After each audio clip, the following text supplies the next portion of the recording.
In the first programme, we looked at 3 horses. We saw them being worked in and were able to analyse their basic way of going and look at their problems. In this programme, we're going to look at the same 3 horses, but we're going to introduce the more advanced work. A little shoulder in, half pass, travers, increasing and decreasing. And it will demonstrate how asking and demanding more of the horse creates more suppleness, more looseness, and obviously then improves the basic paces. And dressage, really, this is what it's all about, improving the natural paces of the horse. Now with this horse, we're going to move on and show you some of this work. Now this is the Dutch bred 6-year-old horse that shows a little bit of tension. The horse that we had to spend a bit of time on relaxing, but not demanding too much. So I walk him around a little bit, bend him a little bit to the left and to the right, and generally get him on the aids and listening to me. There you see a little bit of outside leg and perhaps a little bit of tension coming from him. And again there, you can just see him get a little edgy when you put the aid on him.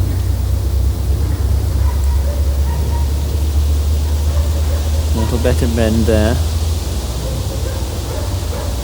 But by going through this exercise, he really listens to both legs before we go on to the more demanding work.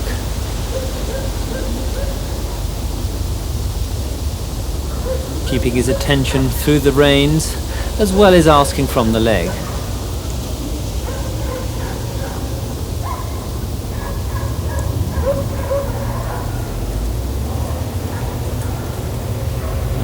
There he's taking a longer, softer step.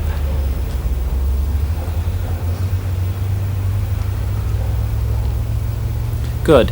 A nice transition into trot there. Alert, instantly off both aids, and straight away in gear. The outline is not quite round enough, but I'm going again for the forwardness, the forward impulsion from behind towards the contact. I mustn't forget that I must have a nice swinging rhythm, because moving on into the lateral work, I have to use this rhythm as a guideline as to how he's coping with it. A nice bend through that turn. There the bend went right through the body.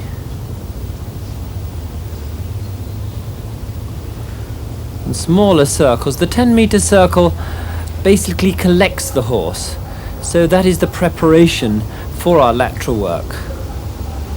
And in the beginning of the lateral work, we demand very little angle. But what I'm really looking for is the consistency of the angle, that the horse accepts the aids, he will accept the angle I put him into, and he won't go wandering away from the track. Because we're going to show with this horse the shoulder in, the travers and the half pass, and also seeing it from different angles, which gives you a completely different view of the movement.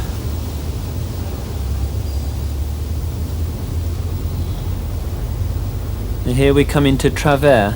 Now the travers, the hind legs must be just off the track, bearing in mind the same basic thing, that the rhythm is what we're looking for.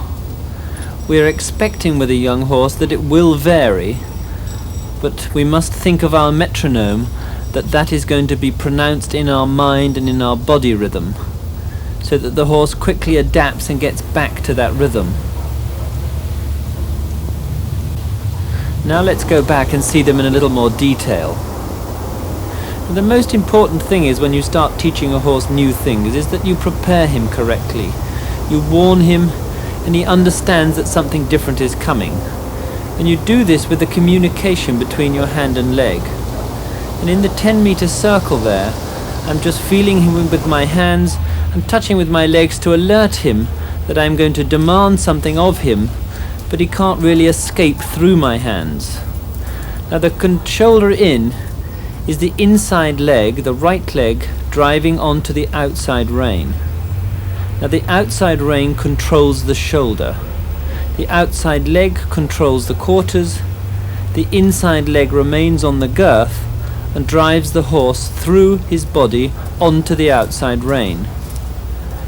Because the shoulder in is a difficult movement, you need to be very well aware of all these points. And as we come back to the corner, you must straighten the horse up again, bringing him back onto your outside rein, which is your controlling rein. Now the travers is where the forelegs are on the track and the hind legs are off the track. Within this one, we control with the inside rein and drive with the outside leg. So as we come back to that, you'll see I start asking with my left leg now and pushing him from my left leg into my right hand, so that as I push with the leg, I create a bend which I took from the corner, again maintaining exactly the same rhythm. As I approach the corner now, I drive with my right leg to bring the horse back straight and back into both reins again. And into the half pass, the same principles apply. I take the bend from the turn, I drive with my left leg into my right hand. But it is very important, although I'm driving him into my right hand, I maintain the control with my left hand. My left hand being my outside rein, which controls the shoulder. And this perhaps is one of the most difficult things to feel until you've had quite a bit of experience, because it seems obvious when you're riding to take a pull on the inside in order to get a bend. But if you drop the outside rein, again being the left rein, the horse will merely fall out through the shoulder. And here again we see the shoulder in, the hind legs in the track, the rhythm well maintained there, slight variation of angle, but very pleased with how the horse coped with it. Now in the travers, when you look for a true bend, one of the good ways of realizing whether your horse is correctly bent or not is the fact that the horse hides your inside leg. And there you can see in the travers, he's wrapped round my right leg. So he's bending uniformly throughout the body. And we're looking for the same thing in the half pass. But obviously this is quite difficult with a young horse, and I don't expect to see it very much. There in the resistance there, that is because he's dropped off my left rein and really lost the contact and the connection. So one goes back into a 10-meter circle to re-establish the contact evenly on both reins, that he comes back into your hand. And here we do a little shoulder in on this rein and cut the angle down in order to re-establish his confidence, that he feels happy and that he doesn't feel under pressure that he's being demanded too much of. And the travers on the left rein, perhaps a little more stiffness on this side, little variation of the angle, and not really showing that much flexion through the body. It is more difficult for a young horse to give less angle but true flexion than it is to give a lot of angle and no flexion. Because by giving a lot of angle, you encourage the horse to take his hind leg straight across the other hind leg and not take the hind leg across and through. In other words, travel under the body. Because if you do make him go across too much and he takes one hind leg instantly across the other one, he cuts off any forward impulsion and only goes sideways. And therefore you lose the forward movement. And in many ways the horse prefers this because he doesn't have to take the hind leg under the body.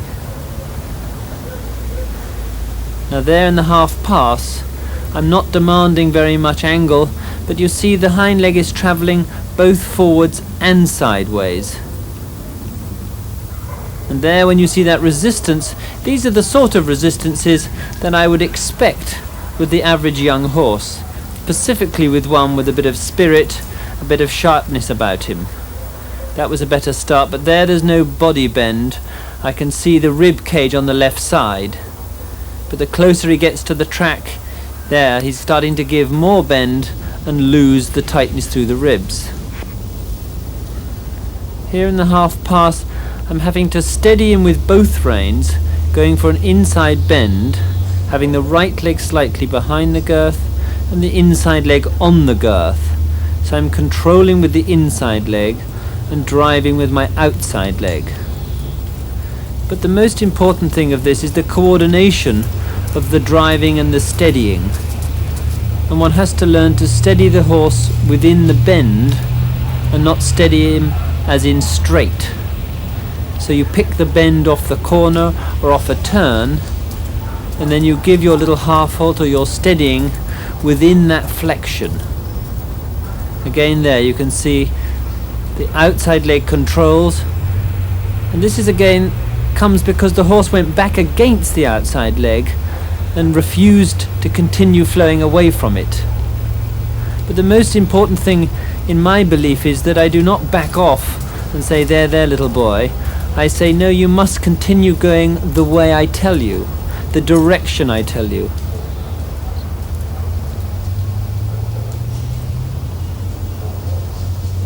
But it's very important that he remains obedient to my leg and he is prepared to go away from it at all times. And these points are so important to be sorted out at this stage in his career, because later on, when he comes to be an advanced dressage horse, if he's learnt as a young horse to be able to stop when he suits him, or only give as much as suits him, he's never really going to give of his best. So here I come back into walk and insist that he will go away from the leg, no matter if I lose the bend or whatever, to really get it very clearly into his mind that by putting up a little fight he cannot escape the direction in which I want him to go.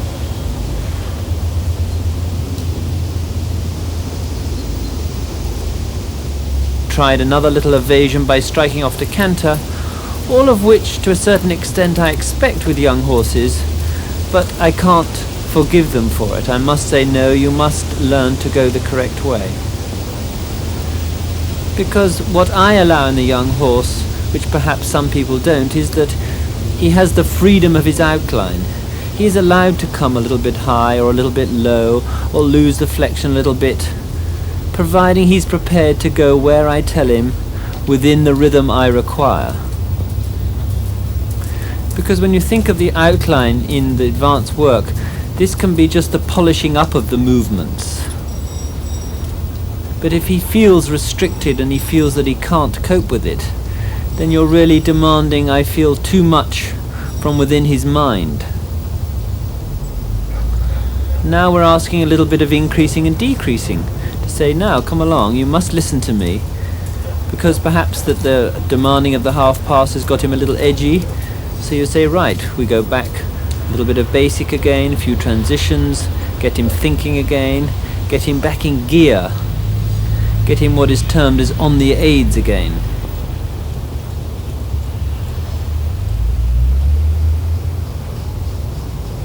If you have no basic to go back to, you've got nothing to give the horse security again.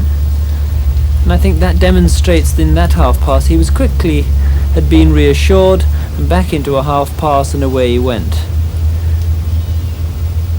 And that was a nice start. He came off the turn very well there, kept the flexion through the body. Again, as I explained earlier, hiding my inside leg, he was wrapped around my right leg and really kept a nice fluent forward half pass, not expecting any more crossing over than that. And now, having done some lateral work, getting the horse bending sideways, we now ask a little bit of increasing and decreasing, which you can see the horse was very willing and very prepared to open out, which we see again now, but not quite so happy to come back and shorten the body within his frame. But this is because the horse is very exuberant, has a tremendous amount of energy, which he's prepared to give as much as you want, but he isn't quite prepared to come back and contain it quite so easily.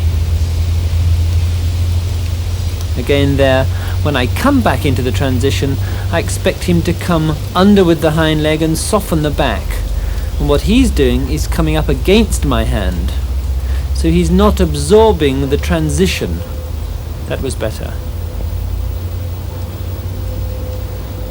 And there you see in that transition, he didn't really want to soften under, he wanted to just block against the hand, and the whole back goes rigid. But I feel these are very interesting things to see, interesting things to talk about, because we all have these problems, but very few people actually face up to the fact they've got them and will talk about them and discuss them so that we can all understand how to get through them. And there he's opening out quite nicely, quite softly, and a much better transition back. There you could really see he absorbed it and right down into the walk. So I instantly gave him a loose rein and a pat, just to reassure him. Little things like that mean a tremendous amount to a young horse when he's really thinking and being put under a little bit of pressure.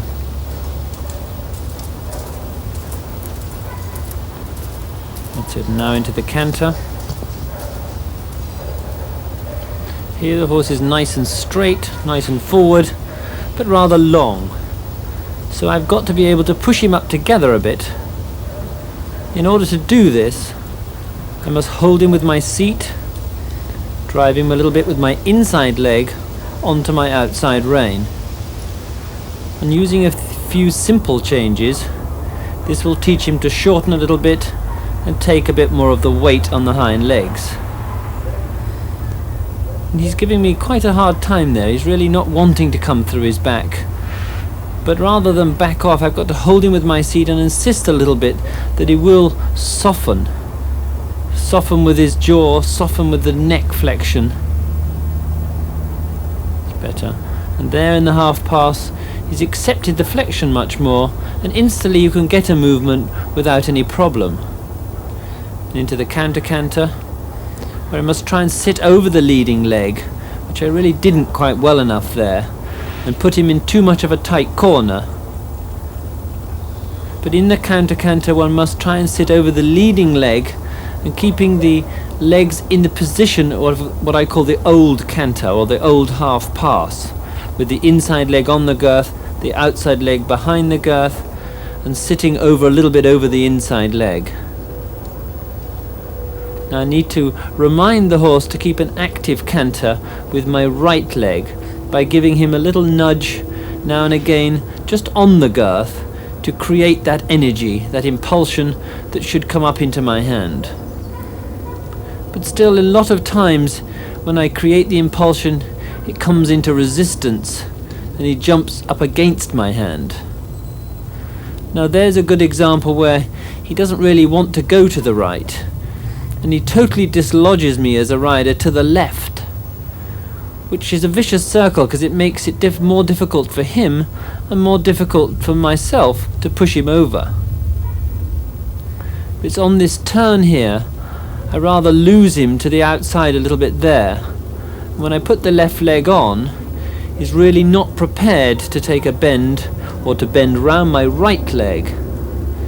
So he instantly pushes me off his back and sits me to the outside.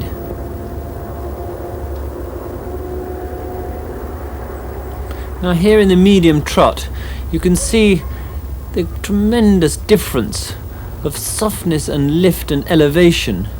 Although we've had our problems in some of the other movements, it begins to show the development of the paces and how it really can improve them. And to me, this is again what the sport is about. A little more shoulder in again. And back into the half pass just to check that perhaps he's learnt from his lesson. And still a bit of tension, but that time I was able to maintain it and he couldn't really escape me. I was able to push him right to the corner and not really let him get away with it.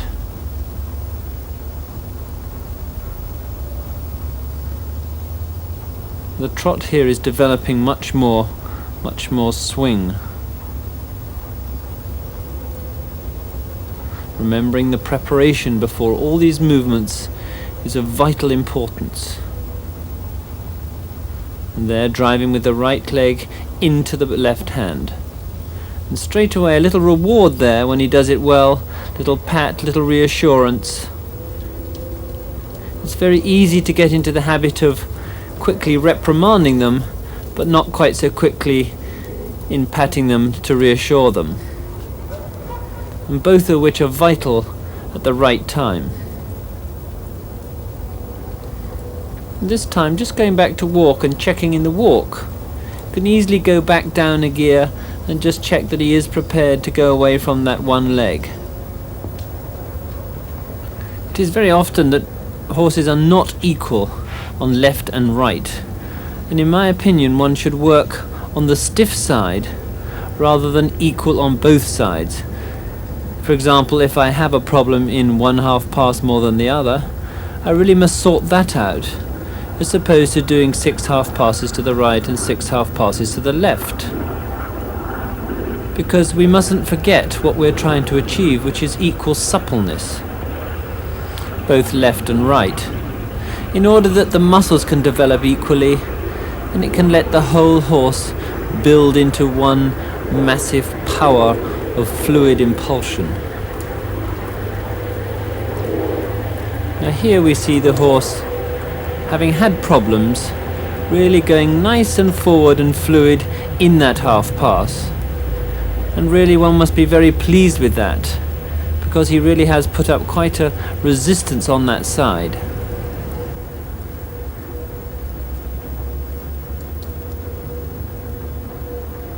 And just back to a little basic again, that he can swing along soft and easy.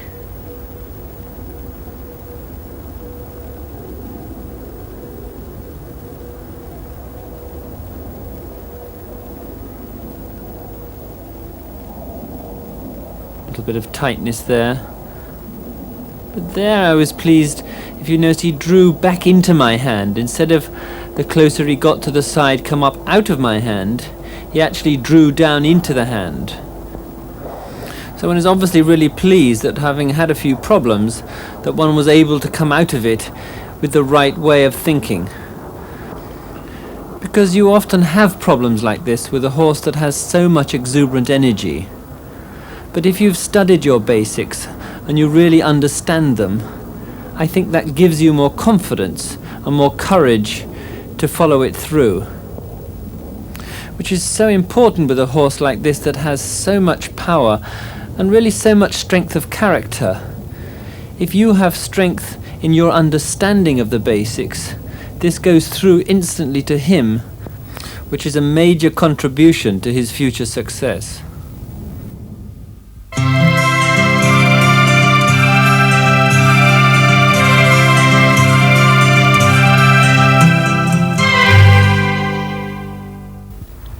Now this is the 8-year-old Danish bred horse, which is much more experienced than the other two. And here I should be able to show you the lateral work, more established, more fluent, but yet still with problems, which we hope to point out as we go along. I must first get the horse in gear, get him alert and attentive to me. I do this through turns and transitions. They're a little mistake, but again, that sort of mistake I'm pleased, because the horse really is over listening or over active, over attentive, which is a good thing, because it means the horse is ready to answer me. When I give him an aid, he's there listening, although perhaps too much. Establishing the basic rhythm again, checking that he's really on my aids, he's on the seat, and really listening.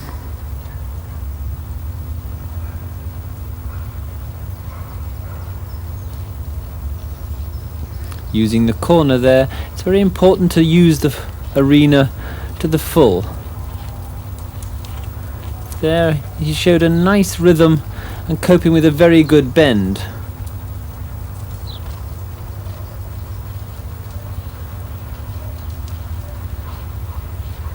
Little shoulder in again. Not asking too much angle, so we bring him into these movements very gradually. Straightening him back onto the outside rein, taking him through the corners. Nice even circle there, which, remember, brings the horse together. Travers, taking the bend from the corner, a little bit of head tilting there, which means the horse is reluctantly giving a bend through his neck.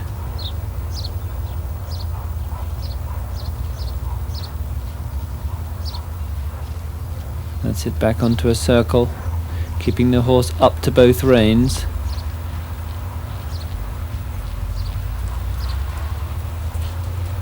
Each time you can see when I ask with the leg, he slightly over-relax and jumps against my hand. So one does a few half halts to get him a little more accustomed to this.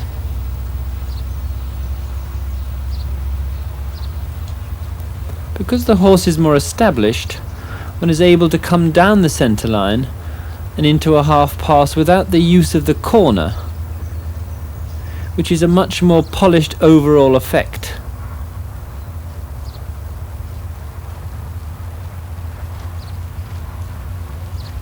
And in these downward transitions, although he's coming down obediently, he's reluctant to follow the movement through into the hand.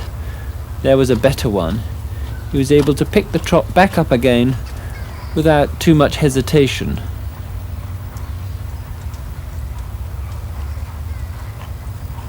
And the shoulder in on the right rein, remembering the hind legs in the track, the forelegs off the track.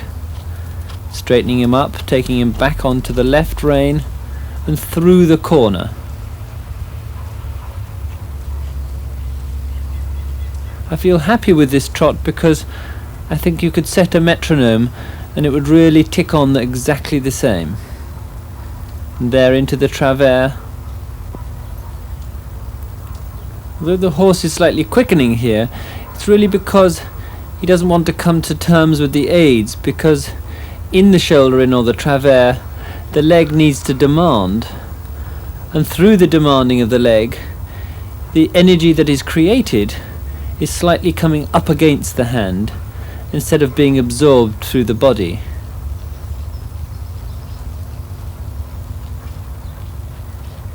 But if one keeps going back to circles and turns, you keep re-establishing the softness and preparing him again, asking a little bit with the leg, indicating to him that you are going to do a movement, but yet he's not to run away from it.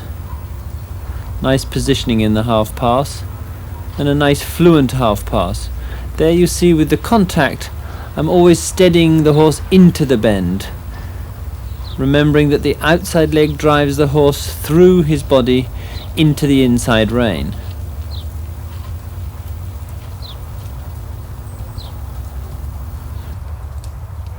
I'm always questioning the horse, because the fact that he is a little bit long, I'm not prepared to just carry on and leave him in that length of frame. I've got to work to push him up together, to improve him, to get him a little more off the forehand. I think we can see quite a difference. He's come much more together, and the canter here is quite neat. That was an over-anticipation on the horse's behalf, where he was expecting perhaps some lateral work, but in fact was over listening to me. But no problem, you just ride him quietly out of it, you don't make any big deal about it, and press back on. A strike off to the outside, checking that he is totally attentive to the aids, and that he's not getting a little bit clever and thinking that he can be one jump ahead of me. And in the canter, keeping the weight, remember, a little to the leading leg, which of course is the right leg, the outside leg, then strike back off into the inside. There was a nice strike off. There it was both neat and round.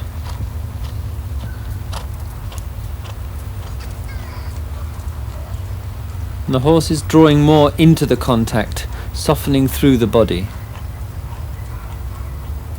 But it's not something that I could just sit back as a rider and do nothing. I've got to be constantly reminding him, constantly rebalancing him. The same there. A little check before I strike off, so that the leg doesn't surprise him.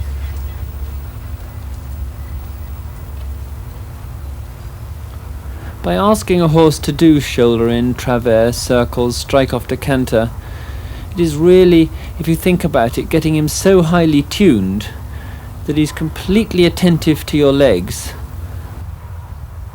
Because horses that have this much alertness and sharpness can so easily anticipate the next movement. And perhaps you were going to do that movement anyway, but it's not good to let him do it because he decided when to start it. Coming across the diagonal, I must keep what I call the old flexion, which was the left bend, and not change the flexion until I strike off into the new canter. Remembering in the canter that every third stride, or third beat of the canter, that I just take a little weight to the back, putting a little bit of weight on his hind legs by taking a little half hold.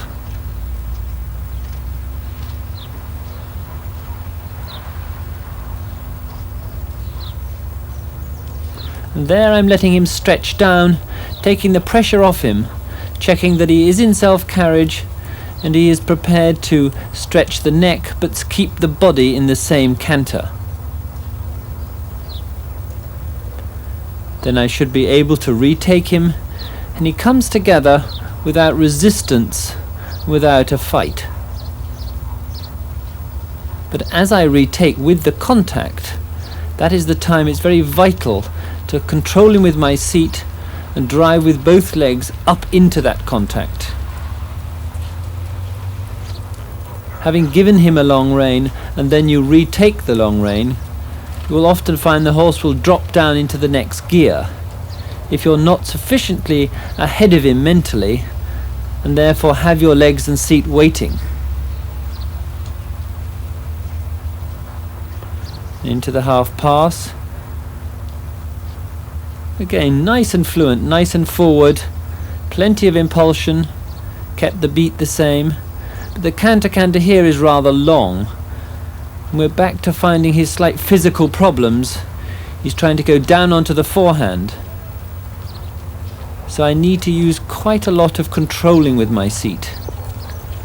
Because if he lifts me out of the saddle, all the weight is totally on his mouth.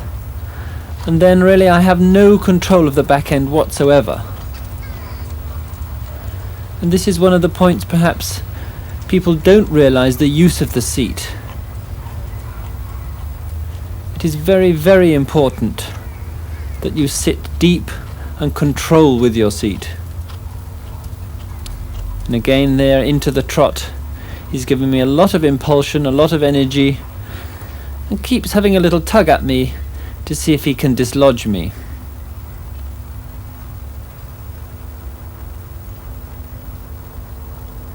Controlling with both legs in the small circle there, keeping a slight arc through the body.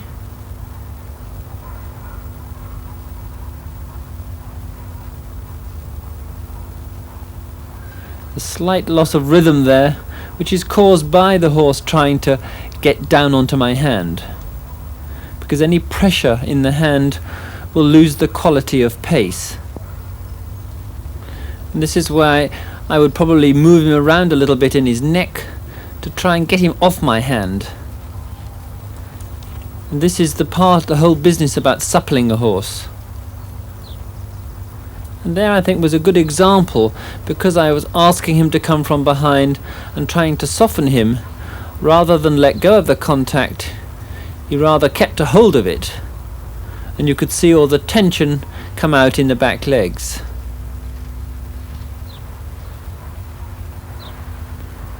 But these are the things that I would expect with a horse that perhaps hadn't had such a thorough basic training. It is never too late to do the basic training of a horse, but the older they get, the more difficult it becomes.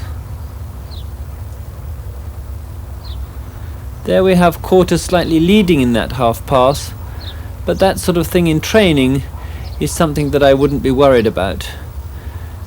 For instance, it's something that I was asking of him and not something that he was throwing at me.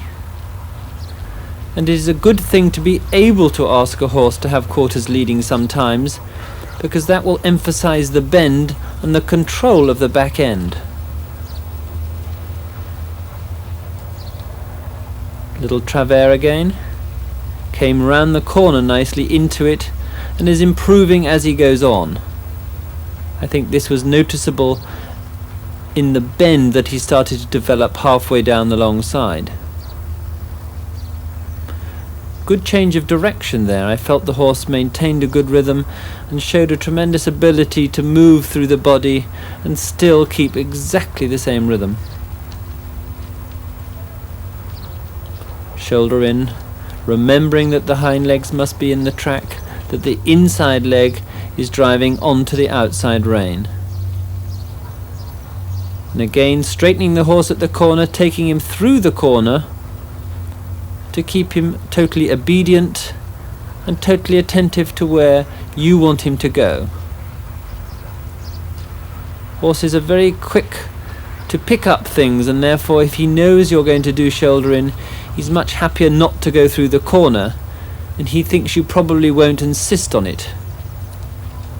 And this is where as a rider you have to be very strong-minded and constantly remind the horse, and probably constantly remind yourself, not to slacken off on these basic things.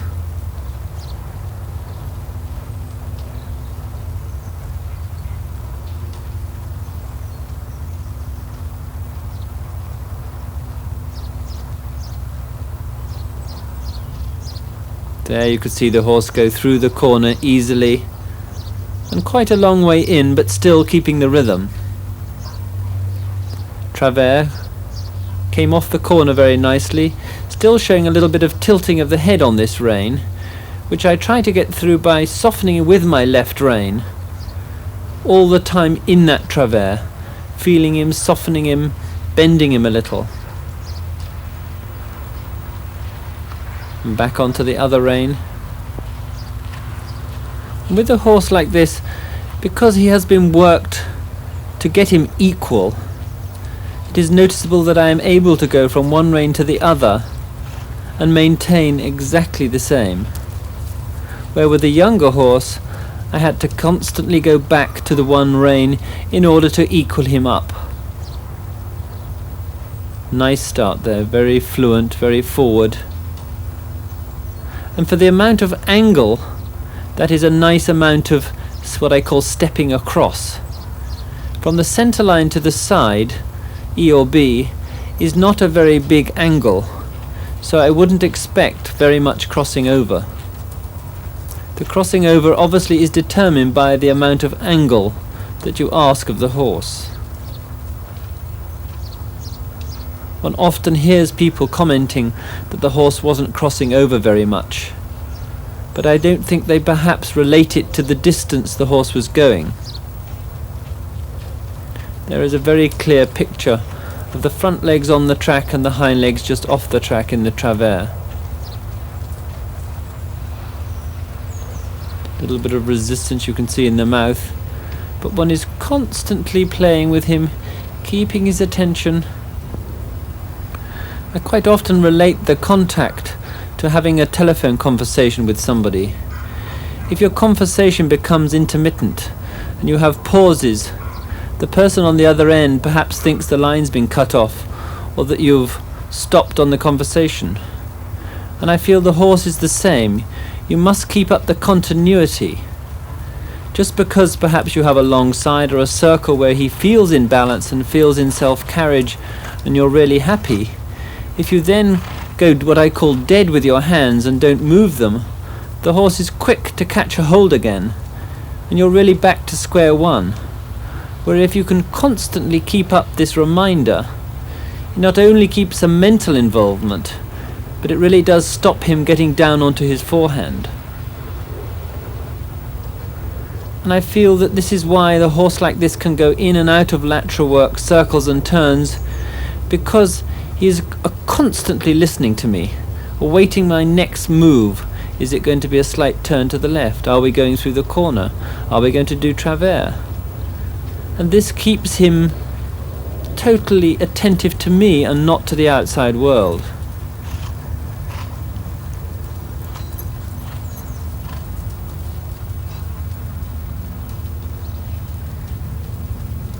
There I could have perhaps made the shapes of those circles a little better, which would have given him a better body bend.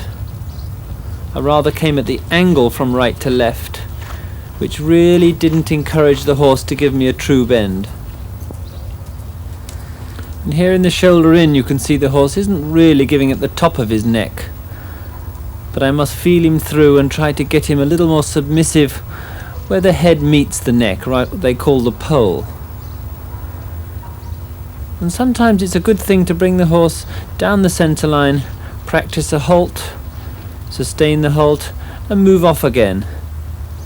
Because competing in dressage, you pick up so many points in these little details, which are so easy to overlook or not really practice because one thinks they're so simple. You think you must only practice the difficult things. Now back to just letting the horse swing along, relax down, and really let him off, having worked him quite hard.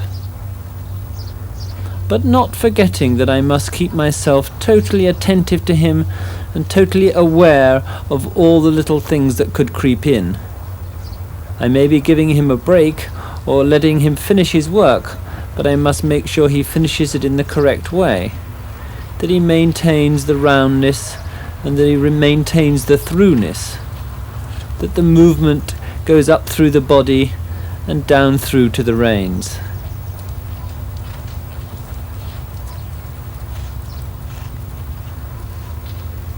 That's nice. There you can see the horse is in a very nice shape, but he's let go of the contact. He's not strong against the hand.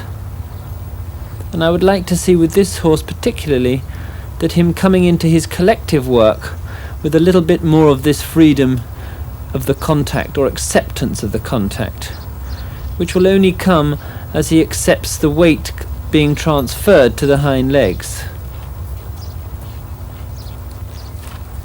There you can see me moving him around a little bit, checking that he is not going to catch hold of one side or the other. When you give the horse the loose rein at the end of your work, it's quite interesting to see whether he stretches down towards the contact or comes back up against you. Because if he retracts his neck, it's a fair indication that he hasn't really come to terms with his work. But here, as you see, he's really walking down towards the contact, so one is obviously really pleased with this.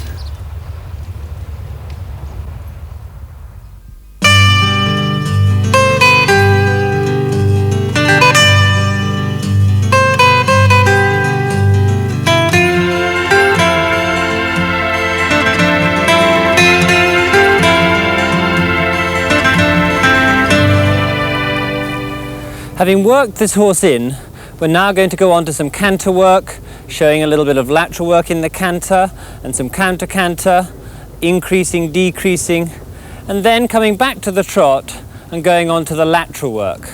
Shoulder in, a little half pass, just the beginnings of all these movements, demonstrating that I prefer to have the horse working above the level in which it's competing. This is the youngest of the three horses that we've seen, and I would just like to show how we indicate perhaps just the movements and not demand too much of him, because I feel very strongly that the quicker that you can teach the horse a little bit of lateral work, a little bit of half pass, the easier it will be for him later on in life, because you start those muscles working, you start the bends, and you also get him mentally prepared for all these things. But first I must establish the balance and the swinging of the canter. Controlling him with my legs, keeping him a little upright, because his greenness comes out in the respect that he can't quite cope with the turns. And on the diagonal here, I'm very conscious that I want to train him to go nice and straight, be able to change the flexion when I hit the corner and ready for the next strike-off. Now these strike-offs are very green, but it's because he hasn't the sharpness and alertness of the other two horses. And it's quite apparent now seeing this horse how much he isn't quite together in order to cope with those sort of transitions. But I feel the misinterpretation of a transition like that and mishandled can really lead into bigger problems later on, rather than just realizing that it is the horse's lack of compression or ability at the moment to be able to spring off very easily. And here we're just showing him a little bit of half pass, as I say, rather indicating to him, teaching him really the turns, and that he can come across in a rather long distance with a slight arc, but no demanding of any particular shape or crossing over or anything remotely that's going to cause tension. Here I need to control him with my outside leg, which I would say I let him fall a little bit to the inside of the track.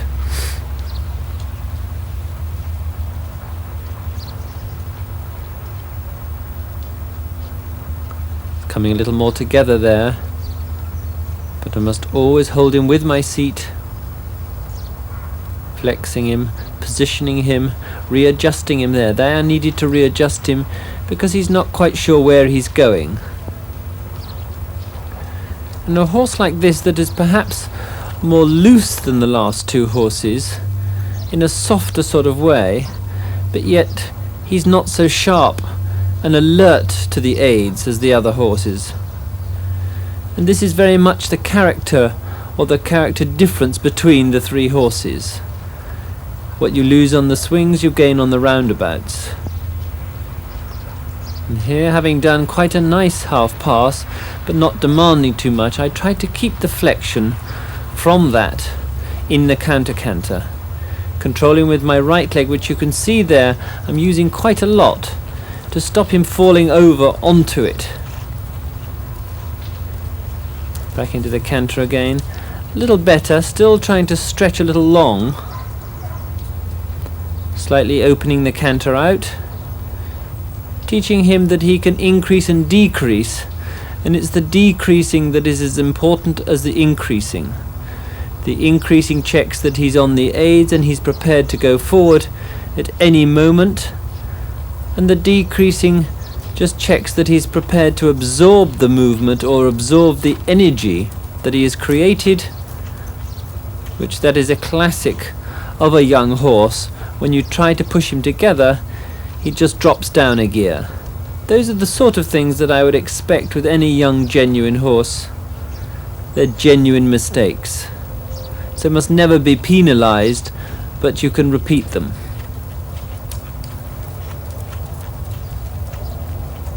Increasing again on this rein a little bit, and very strong checking that the bend is there, because if I increase a young horse on the long side without indicating a bend, he's quite likely to come away from the wall. So as I come round the corner, I position the shoulder a little to the inside.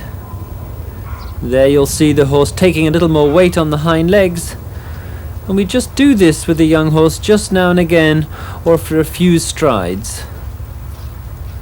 And then you can let him off again, let him a little bit long, so that one doesn't hold the pressure back there for too long. But I feel very strongly that you should put a little bit of pressure on them and take the weight to the back end, but for a short period of time, as opposed to never putting any on there and leaving until he's 6 or 7 and probably got a little set in his ways. It will make life much more difficult, both for the rider and the horse. It is very important not only to keep the horse supple and free, but the rider also has to be equally as supple, equally as tension free. And one always hears people complaining about the horse is tense and the horse does this and the horse does that, but rather overlooking that their own position or their own relaxation through acceptance of the work. One has to constantly remind oneself of one's position, because it so easily can stop the horse working through itself. but I feel this comes very strongly from self-confidence. If you feel confident that the horse is working correctly, then it's easier to relax and just check that your body is upright and that your legs are in the correct position. And they're not causing the horse to not be able to do what you're asking of it.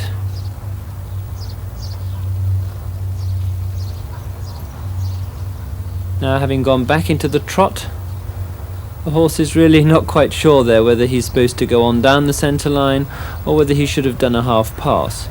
But this, I feel, is very good because it's the horse really listening and thinking and starting to learn that he must be attentive to me. Just down the centre line and a little practice of a halt and a move off. You'd be surprised how one needs to spend time on the move-offs, because to get a good mark for a move-off, which appears to be such a simple thing, the horse has to be really tuned in, because they so often come down into halt and not only stop physically but stop mentally.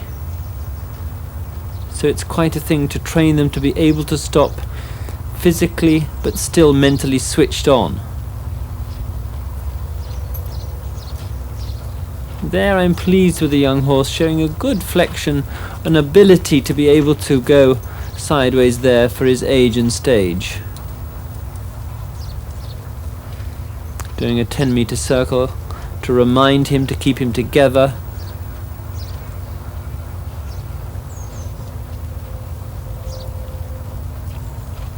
It takes a longer time to position the young horse than it does the more mature horse.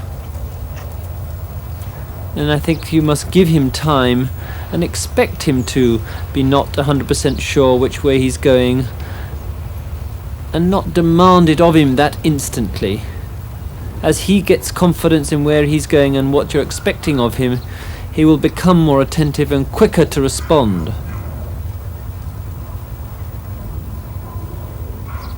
There one sees the angle varying, but settling towards the end, but a loss of balance on the turn. Another small circle, checking that I've got flexion, checking that my legs are in the correct position, that my inside leg is on the girth and my outside leg is slightly behind the girth. Little lengthen of stride, not demanding too much. I must try and get a lengthening of step within his normal stride, and not try to come round the corner and what I call fire him off into a very flashy trot, because I will really overbalance him, which will make him tense and quicken.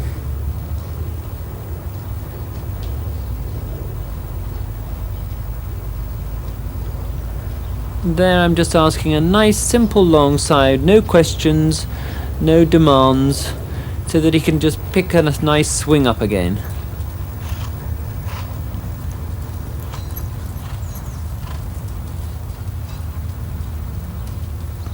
And here he's established the rhythm again, and he's happy, he's swinging along within himself.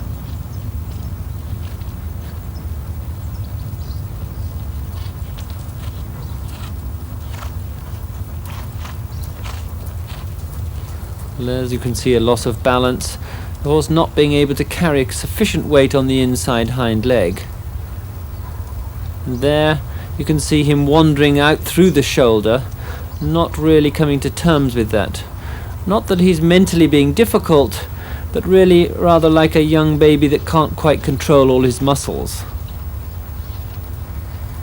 He can almost control his muscles better in a little half pass than he can in the shoulder in. The more horses one trains, the more you realize each horse has his own personal likes and dislikes or capabilities. No two horses are the same, and no two horses seem to have the same talent in the same field.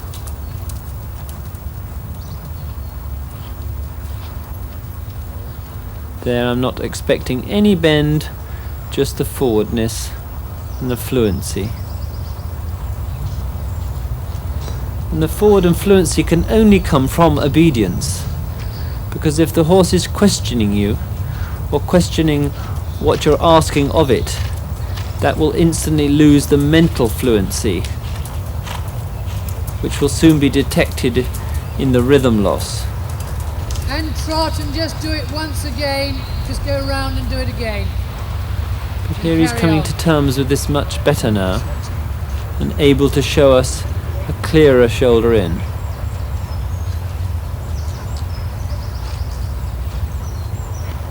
In the lengthening there were quite a few differences. He came out of the corner a little bit too fast. He then lost the rhythm.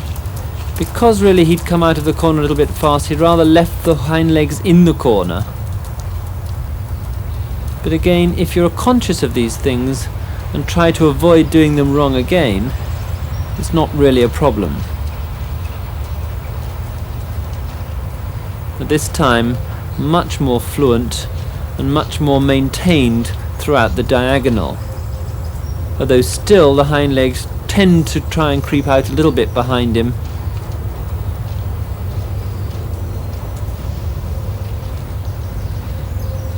And there shows a very good point there where the horse lost the direct line.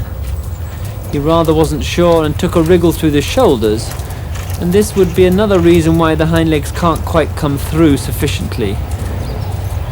Because if you ask from behind and the horse doesn't let it through the shoulders, it can't really develop correctly. And this is again another reason with our basics that we teach the horse to go absolutely straight on these open diagonals, and he's not always asked questions every time he goes across a diagonal. There in that lengthening he showed much more regularity and evenness of step. And then having done something really pleasing like that, you're back to a nice swinging trot again, letting him gain confidence again.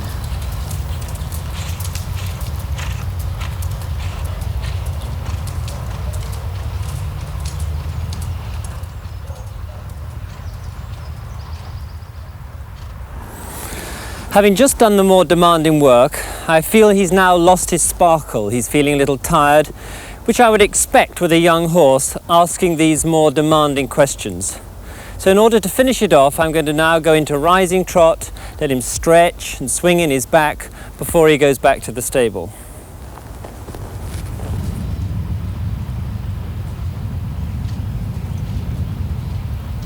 Having been really pleased with the attitude of the horse, the fact that we've asked some questions of him and he's taken it and he's remained forward and happy, it's nice to finish on a note like this, where he just stretches down and is able to swing through himself in order to start his work tomorrow fresh.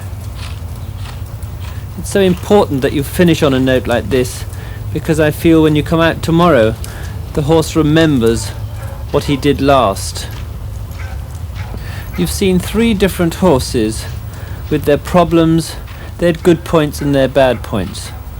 And having tried to explain how to overcome these problems in understanding the problems, hopefully this has gone a little towards understanding the sport of dressage.